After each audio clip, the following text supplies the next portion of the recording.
শুভ দুপুরে শুভেচ্ছা রইল সকল বন্ধুদেরকে। আর রোজকার মতো রান্নার ভিডিও নিয়ে চলে এলাম তোমাদের সামনে। তো চলো দেখিয়ে দিই আজকে কি রান্না করেছি।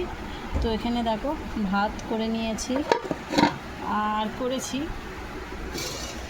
এই যে এখানে রয়েছে পুঁই শাক দিয়ে, কুমড়ো দিয়ে, আর কাতলা মাছের মাথা দিয়ে একটা ঘন্ট বানিয়েছি পুঁই শাকের।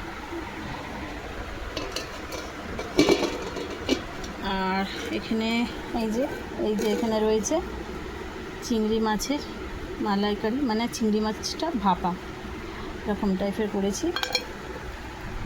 আর জানো তো আমি ভাতের মধ্যেই ভাপাটা দেওয়া বেশি পছন্দ করি, তো এটা ভাতের মধ্যেই করেছি। কালারটা এসেছে দেখেছো কত সুন্দর হয়েছে।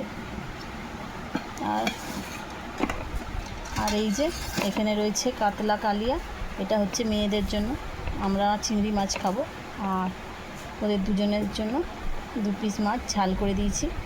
তো এই ছিল আজকে রান্নাবান্না, আর বেশি কিছু করিনি। তো দেখা হচ্ছে পরে কোনো ভিডিওতে, এখনো মতো টাটা।